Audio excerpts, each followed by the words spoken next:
Katika mkoa wa Rukwa tunao mradi mkubwa ambao unapeleka umeme katika mkoa wa Rukwa kwa kujenga njia ya kusafirisha umeme kutoka Iringa hadi Tunduma hadi Rukwa, lakini vile kujenga kipande ambacho kitatuunganisha na Zambia vile. Ni mradi ambao unaenda kunufaisha na mikoa mingine ambapo ipo nyanda za juu kusini, kwa sababu inaenda kujenga vituo vya kupoza umeme katika maeneo haya ambayo mradi unapita. Vipo vituo ambavyo vinaenda kujengwa ikiwemo Kisada, pale Mafinga, Iganjo Mbeya, Nkangamo Tunduma pamoja na Malangari katika mikoa ya Mtwara na Lindi. Tayari mkandarasi yupo site. Mradi wa kupeleka umeme katika mkoa wa Mtwara na Lindi ni kipaumbele katika serikali ya awamu ya 6.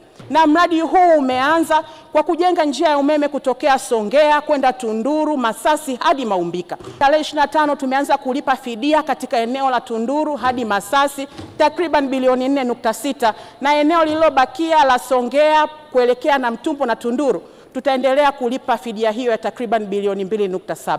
Katika mkoa wa Kagera kazi pia inaendelea kupitia kujenga njia ya kusafirisha umeme ya Benako Kyaka. Katika mkoa wa Katavi kwa kweli mradi uko katika hatua za mwisho kabisa. Tuna imani ndani ya mwezi mmoja maximum grid itakuwa imefika katika mkoa wa Katavi. Kwa hiyo ni kuendelea kuwathibitishia swala la kupeleka umeme katika mikoa ambayo haijaunganishwa na gridi ni kipaumbele katika serikali ya awamu ya 6. Wakandarasi wapo site na umeme utafika.